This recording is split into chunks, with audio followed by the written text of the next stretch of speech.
Hello，你好，Welcome back，欢迎回来 to Wisdom Wednesday with Johnny Tiger on Wednesday, March 3rd, 2021.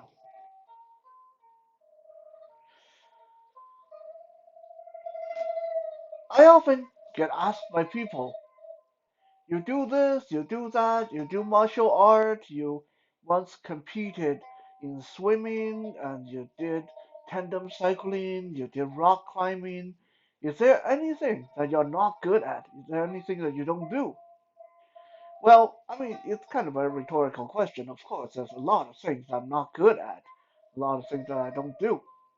But strictly speaking, as far as athleticism goes, as far as sporty kind of outdoorsy activity goes, I can name quite a few.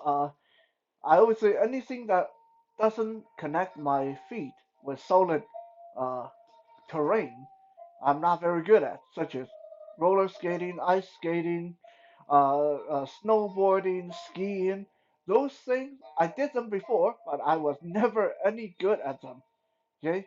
Um, and one of my biggest weakness uh, was running. Now, this may sound like a very obvious thing, and I believe I might even have talked about this on Fitness Friday before. This is a obvious thing that a blind guy wouldn't be able to run that well. I don't know how many of you would be able to connect the dot or think about this before, but it is really difficult because when you're blind, you if you want to run, you are kind of limited to maybe a treadmill, which is honestly a little bit different from honest running. Your arms are not moving the right way, your posture is all wrong, and it's just not the same. It's not the same as really running.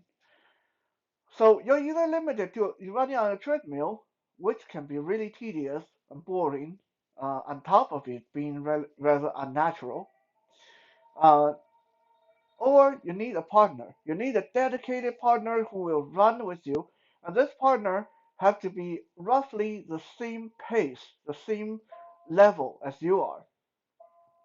For example, if you are a really good runner when you're blind, then you need a partner who can keep up with you and who can run for as fast and as long as you can.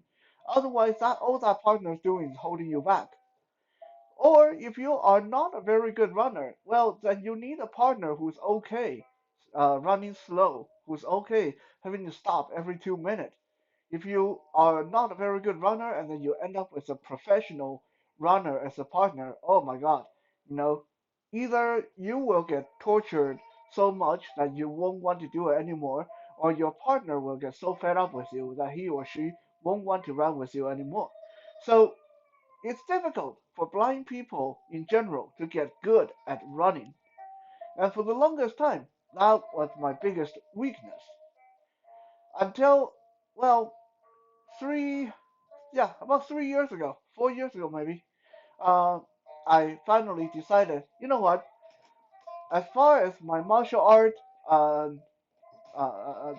abilities go, my cardio was going to be my biggest weakness because other people, kickboxers and boxers and MMA fighters, they can go out and run every day to work on their cardio. And I didn't have that ability because I was just not good at running. So I decided to, okay, you know what? A treadmill, while it's not honest running, it's still cardio. But if I really want to do it, I got to do it one way or another. So I bought myself a treadmill, uh, started running, and in the beginning, I was doing really bad at it. And now I can run on average 10 kilometers every time I run on the treadmill without stopping. Not full out sprint, of course. It's a combination of jog and intermittent sprints. I can keep it up for 10 kilometers without having to stop. Something that if you asked me 4 years ago, I would say there's no way I would ever be able to run 1K, never mind 10K. Now, running is the main topic of the day, and when it comes to Chinese people, running has never been something that's very popular. Well, fitness in general has never been a big thing for my people, for Chinese people. For the major reason being that throughout history, Chinese people has always been uh, not not exceedingly wealthy. Nowadays, you're seeing more and more wealthy Chinese people, but for 5,000 years of Chinese history, uh, without counting the royalties, the people, the politicians, people who are in the imperial city, most Chinese people were farmers, laborers, and fishermen, miners, and hunters. In other words, these people got their exercises when they were working. They didn't go out of their way to lift weights. They didn't go out of their way to do push-ups. They didn't go out of their way to run. Before we start, let's look at a couple of key phrases. Running. Running in Mandarin is 跑步. 跑步. P-O-W-B-O, 跑步. Pao means to run, to move fast, and bu means footstep. So pao bu, step really fast, running. um, Jogging is called man pao, M-U-N-P-O-W. Man means slow, and pao again means run. Man pao. Pao bu means run. Man pao means to jog, jogging.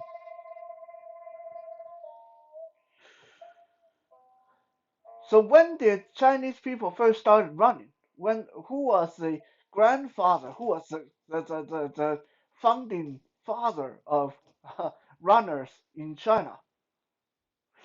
Well, mythologically, it would have to be the giant called Kwafu, Kwaofu, Kwafu. I believe I told this story in the podcast before. By the way, this is a good chance for me to plug the Johnny Tiger Experience podcast because we just released episode 74. If you enjoy these daily videos and you want more Johnny Tiger content, go to your podcast platform, Spotify, Apple Podcasts, whatever. Search for the Johnny Tiger Experience podcast. There you will get all the goodies here without the visual. Of course, it's all audio. You get cool martial art tips and tricks and fitness and cooking, action figure reviews, Chinese Mandarin lessons and stories and all that cool stuff that you enjoy on these daily videos. So back to our original topic. I told the story of Kwafu on the podcast before, so I won't rehash the whole thing. Long story short, in the beginning of time, there was this very strong giant, a very brave and proud warrior who did a lot of good for his people. And Kwafu did everything really well. He was an overachiever on top of an overachiever. He was a guy who was perfect at everything. He was big, he was tall, he was strong, he was smart, yada yada yada. Well, I mean, don't know how smart he really was, considering what he did in the end. But anyway, a lot of people started blowing smoke up his butt and say they would say to Kwafu, like some people would say to me, "Wow, Kwafu, you do everything so well. Is there something that you can't do?" And one day, one of these guys said, "Kwafu, I bet someone like you can't keep up with the sun." And Kwafu said, "What do you mean keep up with the sun?" And the guy said, "Well, you know how when day turned to night and when the sun moved away from our people, I'm sure you're as fast as you are, as strong as you are, you wouldn't be able to keep up with the sun. You wouldn't be able to keep the sun above your head. the entire time. And Kwafu said, I bet I can. And so Kwafu set out to try to keep up with the sun.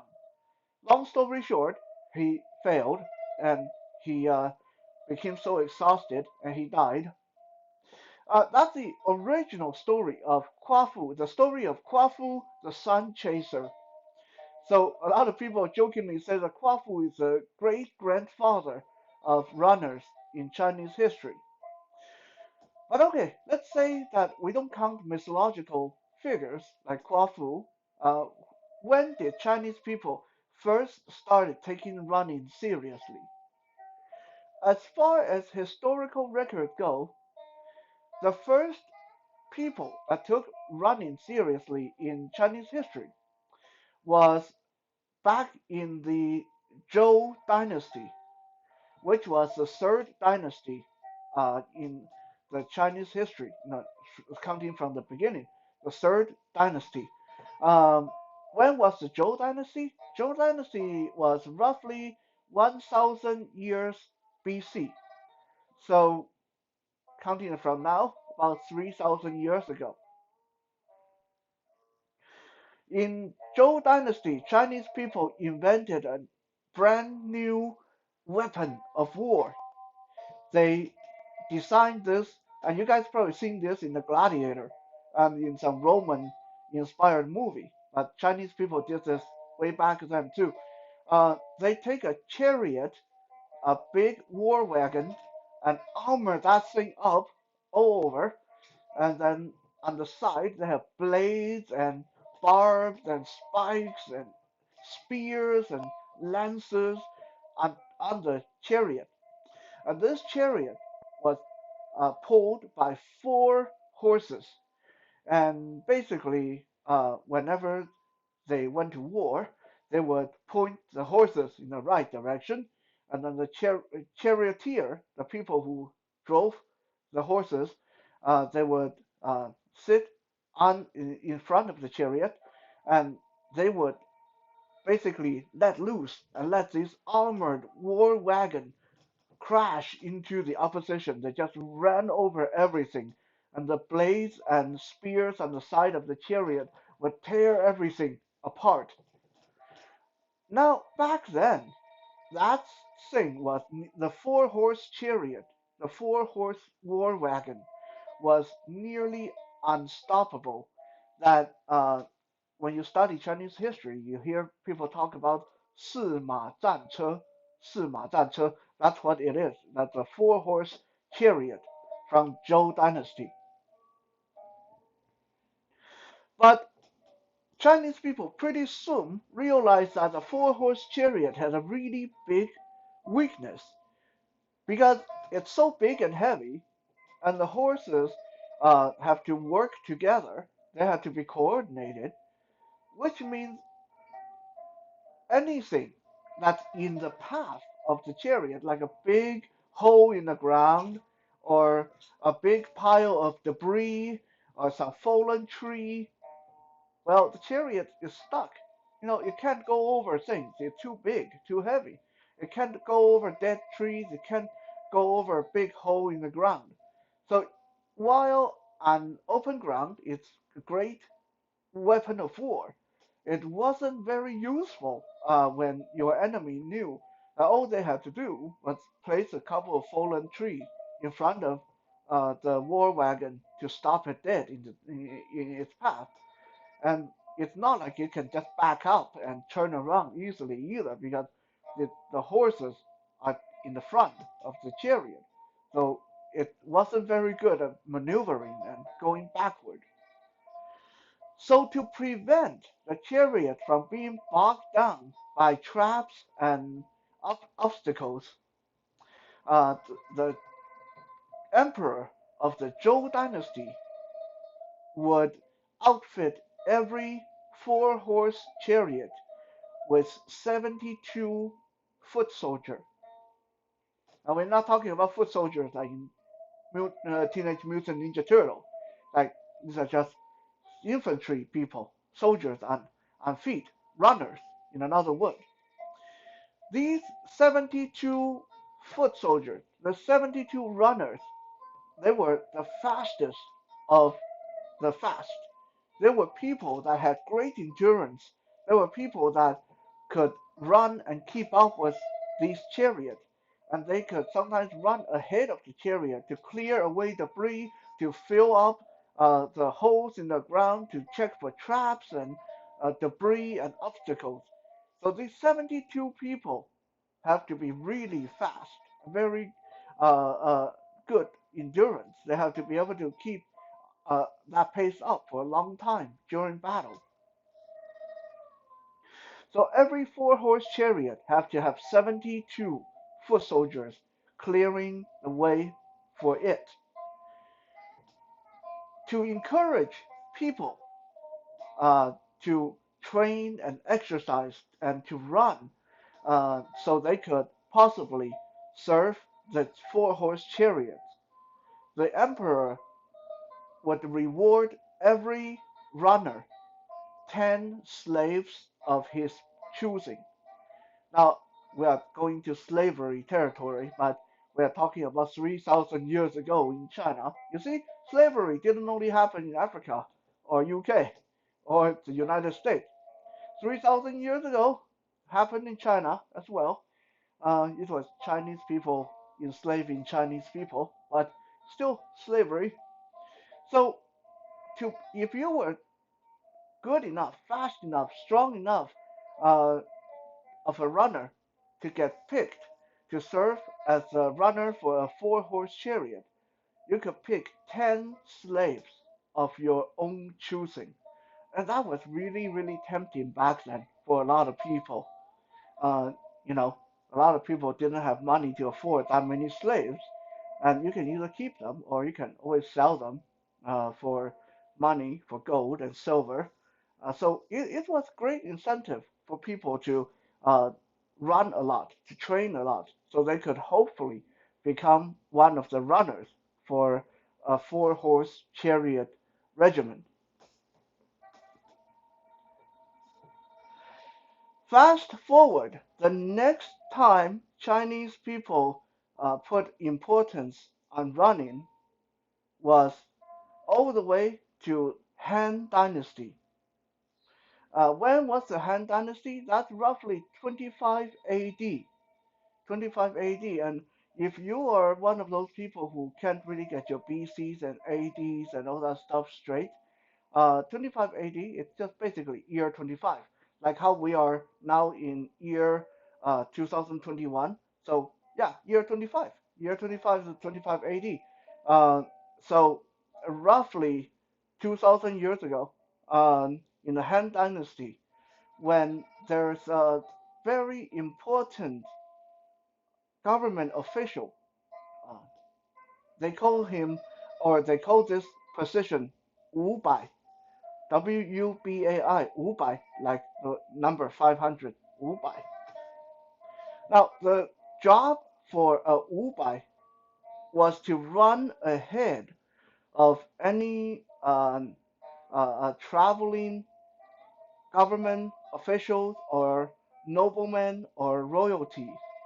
And a wubai would be armed with a big symbol.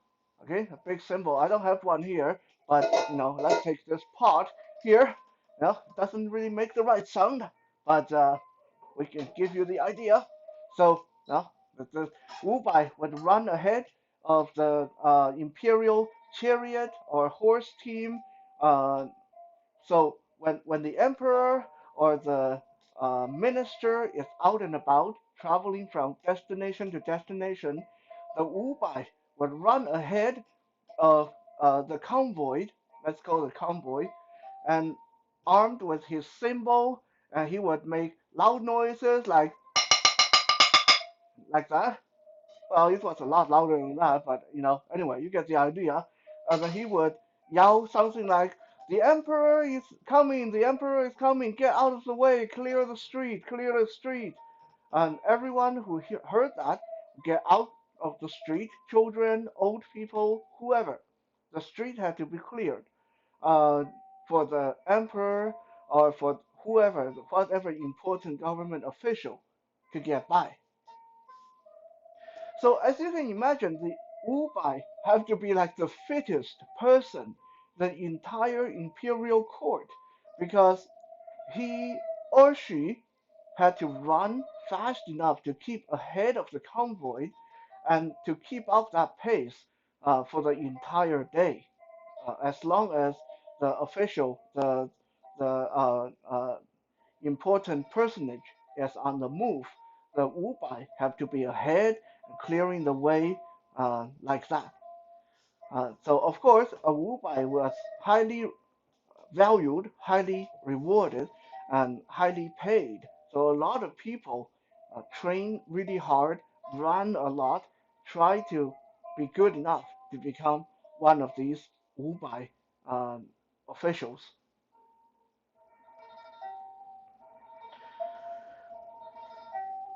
To encourage people, to help people train their endurance and help people learn how to run, Chinese people also invented their own version of soccer, and the record for that have gone back as far as almost 1500 years ago. um, when you see that Chinese people were playing this game where they would kick a ball around and run from one end of the court to the other, and both teams would try to get the ball through the uh, the goalie or the hoop, the other team's guarding. Basically, their version of soccer. So soccer has been played in China for at least 1500 years, and it was not done for fun, but it was a way to help people train to be good runners so they could reach these high-paying government jobs. Even today, sports and athleticism is not highly valued by my people. Most people have the idea that you either do it to make money or you might as well don't do it at all. Is it right?